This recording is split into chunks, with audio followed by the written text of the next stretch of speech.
Hello everyone and welcome back to Football Manager 2020 and a new experiment where we're taking a look at what would happen if you had the perfect player in Football Manager 20. Now you can see he is called Jenkaldo Jr. He is my son in the game and he is playing as a striker for Ebbsfleet. I did consider putting him into midfield or maybe defence, but I thought it's just much more interesting if they're a striker and they get that incredible goals to game ratio. I'm sure that with his perfect versatility, he will play in a few other positions as well. But he will be English. He's starting out at 14 years old, so he's going to have a very long career ahead of him. He'll probably retire in his early 40s, so we are looking at going quite a long time into the future. You can see he's currently on a youth contract till 2024, but he has got perfect everything, technical, mental, physical, and also current and recommended current ability there of 200, but he has got 200 ability, 200 potential. His height currently set at 195 centimetres, nearly 2 metres tall, help him get the headers.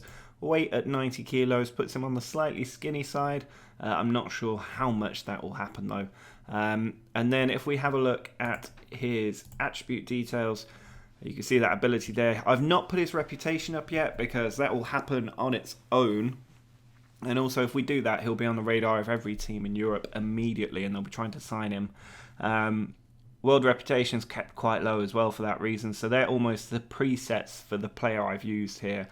Ambition I've put to 1 just because I want to try and keep in at Ebbsfleet for as long as possible, and I've put his loyalty to 20. I will reverse those things as soon as he moves to a bigger club, so he'll have 20 ambition and 1 loyalty. Hopefully that will encourage him to move around quite a lot.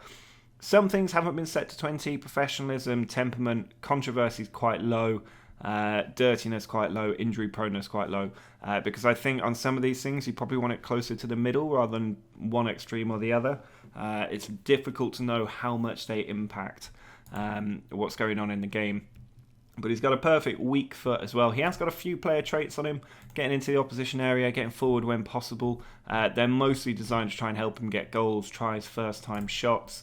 I think they're all pretty good things. And if we look at his contract, he's on a youth contract expiring in 2024.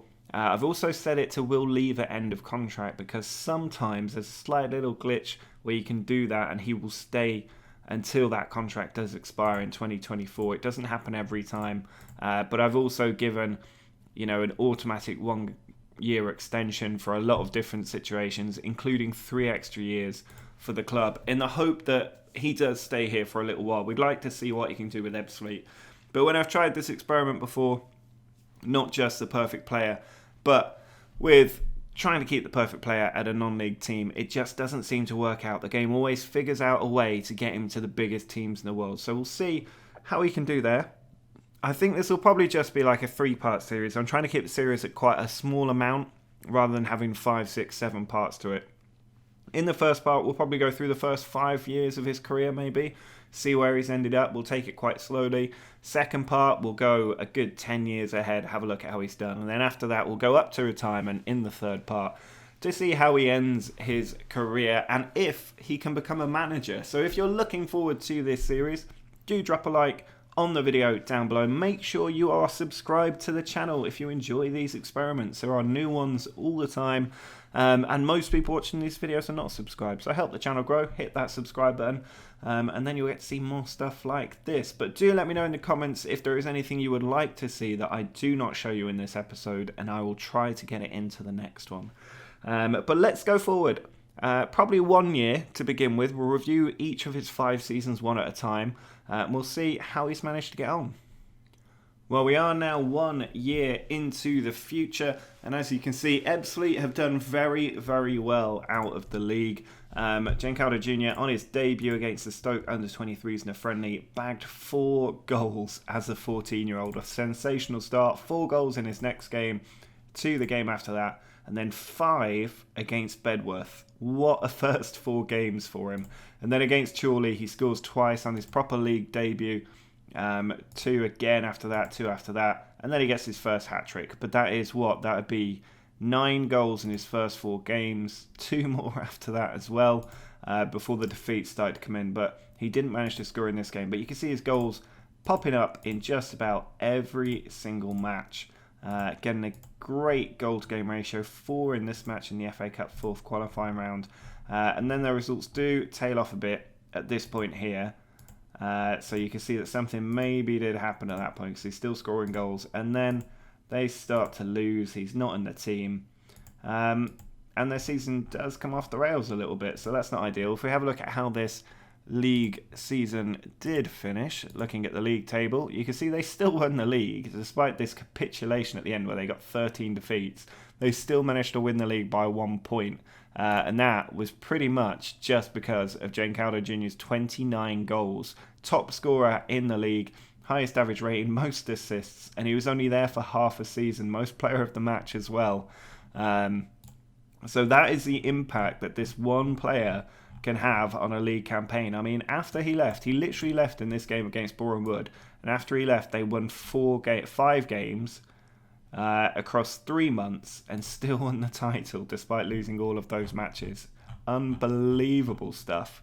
But you might be wondering where he went. If we drop back, you can see he is now at Manchester City. I need to remember to get rid of the hidden attributes filter for these experiments, but you don't need to know. He's on 20 for everything.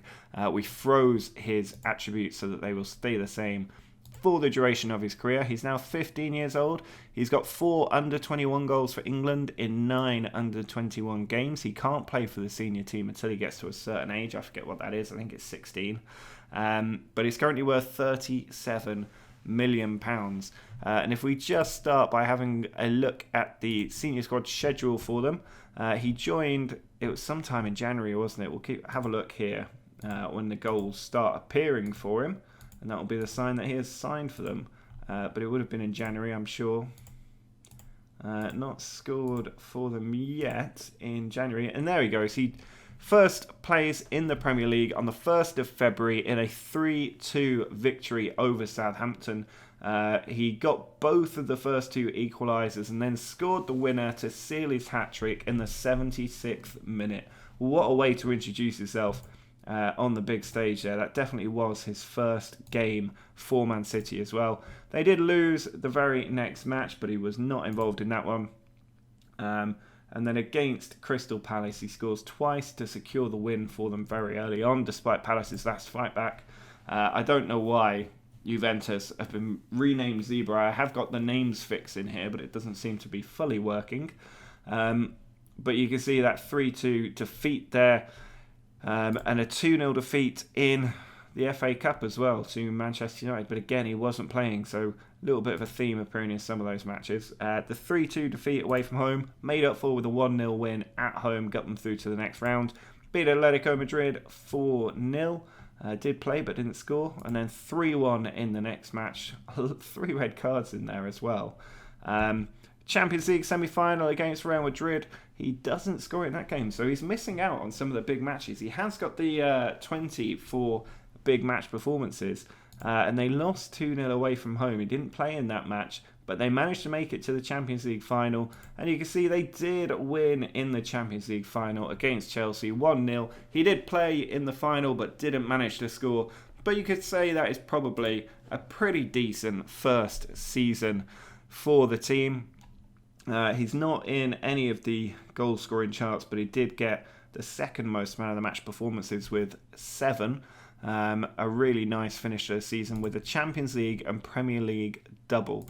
In his first season between the ages of 14 and 15, you can see he got 29 goals in 28 games for Ebbsfleet in the league, 37 in 33 overall, and then 12 in 17 overall, 11 and 11 in the Premier League. It'd be nice if he could maintain that run the whole way through.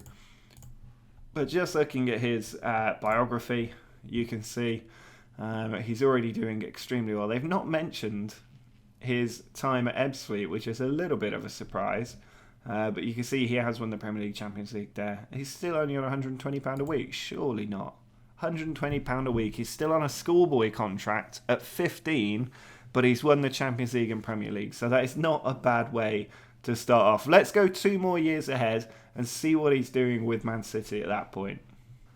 Well, we've actually gone 4 years ahead. I overshot it a little bit, but we can still see exactly what he's been up to. And there is a surprise coming up in this first episode because I'm a little bit concerned he's going to spend his entire career at Manchester City. So we may have had a little bit of divine intervention. But looking at his first full season with the club, you can see they lost Paulo Dybala playing for Liverpool, getting 2 goals, but then his goals started to appear.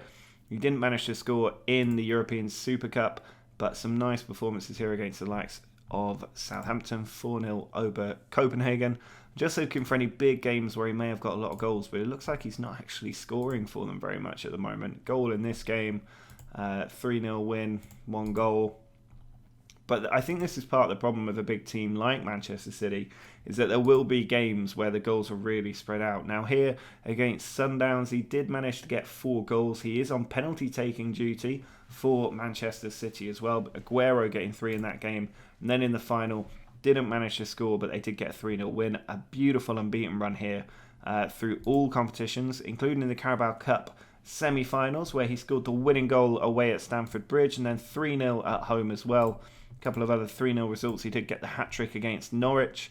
You can see they beat Manchester United at Wembley. He scored the second goal there to help them beat them. And look at this unbeaten run. This goes all the way back to this defeat against Aston Villa at the start of October. But they still keep going in all competitions, including against Wolves. They beat Lazio 2-0 in the first leg to get through.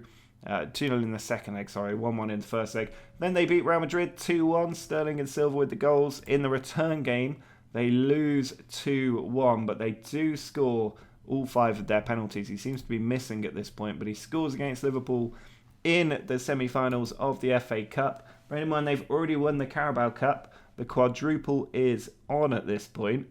They beat Barcelona 4-0. He scores the first goal in the semi-finals, 2-2 away from home. Doesn't score there.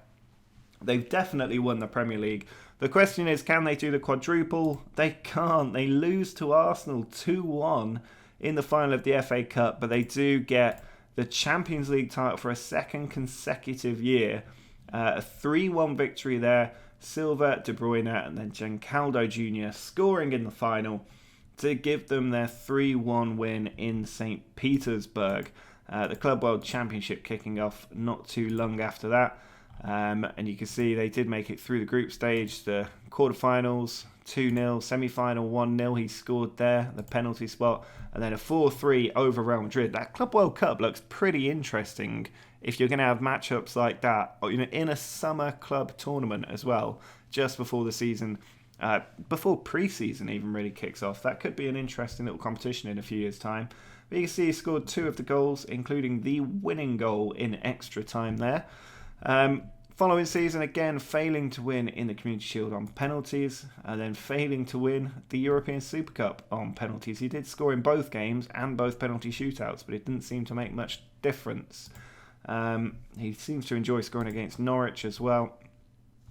We will just run through these a little bit quicker now. But it's this huge unbeaten run again. Carabao Cup, they do make it into the final, beating Wolves in both legs. They then beat Liverpool 1-0 in the final, Raheem Sterling scoring there. They beat Porto 2-0, and then 2-0 again, getting through quarterfinals. Real Madrid knocked out by Manchester City for the 3rd straight season. Phil Foden and Raheem Sterling seem like goal machines. Barcelona in the semis again, a 1-1 draw at the Nou Camp, followed by a 2-2 draw at home, which means they were knocked out. He isn't scoring in some of these huge matches when he maybe should be, which is a little bit interesting that he's not managed to do that yet. Now the following season, still at Manchester City, you can see a great start to the season, a 4-1 game against Atletico Madrid for Aguero's testimonial early on. But they do manage to win the Community Shield. He scores in that one. Just Champions League and Premier League, but what a start to the season that is. So many straight victories until they take on United and lose to Ajax in the Champions League. Now, because of the World Cup, it looks like there's a big old winter break in there. And then, as the season comes back, they go out in the Carabao Cup semi-final. 1 leg to the Carabao Cup semi-final. I'm not sure if that's definitely going to happen in the future, but it seems to be happening here. A 90th minute penalty for Nicolas Pepe. But the winning run is pretty much continuing. It's just picked up where it's left off.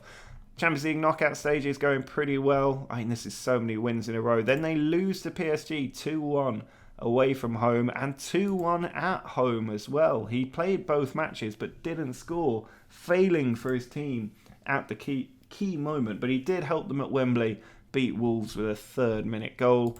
But then in the final, Christian Pulisic, the hero for Chelsea, and they do not manage to win anything other than the Premier League that year. It was a very good start to life for him in proper top-tier football with Manchester City, but I started to feel like the game was getting a little bit stale. So after this FA Cup final defeat, I did go ahead and cancel his contract, and you can see Man City's form, while still very good, not quite as straight green as it was when he was at the club. Now, if we go and have a look at Jenkaldo Jr., you'll see he is now at Bayern Munich, getting paid £245,000 every week. He had a great time at City, 89 goals in 118 games, but now with Bayern Munich, he's looking to win some more excellent silverware with another very big club. And you can see the pre-season got off very well, as he did with Man City. 4 goals very early on in pre-season, banging in hat-tricks left, right and centre as well. And then in his first game, he scores a hat-trick in the Super Cup against Dortmund. What a way to announce yourself to your new German fan base. They carry that on, another hat-trick in his first cup competition, scores a winning goal in his first league game, a hat-trick in the very next one inside the first 21 minutes, and the goals just keep on coming for him. He really does just replace Lewandowski entirely in this team in just about every way you can imagine. But he's had a little bit of a dry spell here. He scores... When does he score next? It's been a very long time. He's in the team. He's just not scoring goals. He's going through a dry spell. What is that? Where is it? There we go. He scores a penalty in a 5-0 win. And then the next game does bag a couple in open play. And the goals may be starting to come back a little bit. 2 goals against Cologne. And then a 6-1 victory. He does manage to get a couple in that one as well. But he's not scoring as prolifically as you maybe would have expected him to. He does get a hat-trick against Roma in the Champions League. They win in the German Cup 4-0, but he doesn't score in that. 3-2 against Roma, 2 goals there. And then 3-1 defeat against Manchester City. He's playing in that match away from home, but doesn't score. But that late away goal for Bayern might just help them out. And if we go down, they do win 3-0. He fails to score against City, but they do manage to make it through. They also win 4-0 in the German Cup. He scores in that semi-final. And then Barcelona again in the semi-final of the Champions League. A 2-1 victory there. He doesn't manage to get a goal. And in the return leg, a 2-1 win at the Nou Camp. He does score in that match. A 4-2 win to take them through to the final. They definitely won the Bundesliga. They win the German Cup. He scores here as well, the third in their 3-1 victory. And in the Champions League final, they win it on penalties. He doesn't actually score, even with the penalty shootout. He probably would have taken the 5th one, given his ability and record, unless he was subbed off. I think he might have been subbed off for Robert Lewandowski, actually. But they do manage to win the Champions League. So he has won the treble with Bayern Munich. Technically the quadruple if you include the Super Cup, the German Super Cup. So a fantastic first season for him with Bayern Munich. And if we just have a look at those career stats, you can see he got a lot more assists for Bayern than he ever did for Man City. 20 assists and an 8.94 average rating. Not quite broken the 9 barrier since leaving Ebbsfleet, but he's really high up there. And you can see his goal to game ratio, fantastic, 138 and 176. 36 overall in his season in Bayern Munich, 39 the year before, 34, 43 in his first full season with Man City, and then the 12 and 37 in his first proper career season. But you can see he has started playing for England now as well, which is something we'll have to take a look at. But overall, he's having a great old time of it. Now, if we go and have a look at English football and look at the senior squad schedule over the last few years, we can try and spot when he starts playing for them. So he's already playing for them at that point. Not quite, at least on the score sheet yet, in this qualifying campaign 5-2 win. This may well be his debut here against South Korea. A 5-2 win, 2 goals in that game. And then in the World Cup qualifiers, no goal appearances. He scores against Sweden. And then in the European League, or the European International League, whatever it's called, a 3-2 win. He gets a hat-trick for England in his competitive debut to beat Sweden. They then beat Italy 4-2, 2 goals in that one. A 4-1 victory over Croatia. And then some poor results before they beat Croatia a second time. Now in the World Cup, you can see they start off with a 1-1 draw. Harry Kane with a penalty there against Brazil to save a point. They beat Wales 5-1. Jenkaldo Jr. scores his first World Cup goal in the 86th minute. And a 7-0 win over Japan. 2 goals in that game. Puts him on 3 for the World Cup. It's Holland in the second round. A pretty big tie that in the second round of the World Cup, given it would be the expanded World Cup. But he does manage to get on the score sheet. A 4-1 win over Nigeria in the quarter-finals. 2 for him there. And then in the World Cup semi-final, it is a 3-0 defeat. Italy blowing England out of the water, as they did in the European League not too long before that. In the World Cup third place playoff, he does get another goal as they win by 2-0 against Denmark. But a pretty disappointing finish to that World Cup, it has to be said. If we have a look at the past records, maybe, is he in here? Most overall goals by a player in a season. He did end up scoring 7 goals, winning the Golden Boot at the World Cup. That's a nice little souvenir to take home, much like Harry Kane did the following year, getting in the goals with England. But the International League semi-final, a 3-2 extra time win over France, and then 2-1 in the final. He scores both goals for England to lift their first big piece of silverware since the World Cup. So a fantastic performance there by him. Dani Olmo, the wonder kid, scoring for Spain as well. But his England form certainly pretty good, getting a lot of goals along the way. And then now they're in the European Championship. They beat Albania 8-1. He scored 4 goals for England there. But 3-2 in the first game, 2 goals for him, and then 2-1 over Sweden. That's where they are now, definitely through to the next stage. But he has been doing extremely well for them. 31 goals in 33 games. So if we just check in on his biography, you could pause the screen if you want to read this in detail, but you can see all of his 16 competition wins already. And how old is he? He's 19 years old and he's won 16 trophies already. So that's 4 Premier League titles, a Bundesliga, a German Super Cup, 1 Community Shield, which is a little bit disappointing, but 2 Carabao Cups, 1 German Cup, and 3 Champions League titles to his name with 2 different clubs already. The Club World Championship twice with City, and the European International League with England. And then he's got all of these individual honours as well. European Golden Boy 4 times, English Footballer of the Year, top goal scorer 3 times. Just trying to look behind Golden Shoe as well, 3 times best player in Europe. World Player of the Year twice. World Cup, won the World Cup Golden Boot. There you go. He did win the Golden Boot. World Cup Best Young Player. World Golden Ball twice, which is nice. I'm sure he will stack up probably 20 or more of those. And then lots more awards alongside it. So you can see he did win this award twice already, the World Golden Ball. I just want to have a look at the Golden Boy. He's won that 4 times. He's still winning it while also winning the Golden Ball and the World Player of the Year. I think you could say that's a pretty successful start to life for Jenkaldo Jr. and he's got a long career ahead of him. My plan is to let him be released from a team maybe every 4 or 5 years. We want him to kind of have an opportunity to win as many trophies as possible in as many countries with as many teams as possible. So I'm not going to pick what club he goes to, but I will just terminate his contract if I feel like it's not progressing enough. But it would be nice towards the end of his career for him to kind of spend time with just one club going forward. So we'll see where he does end up next. We'll have a few seasons with Bayern Munich though in the next part. So do drop a like on the video.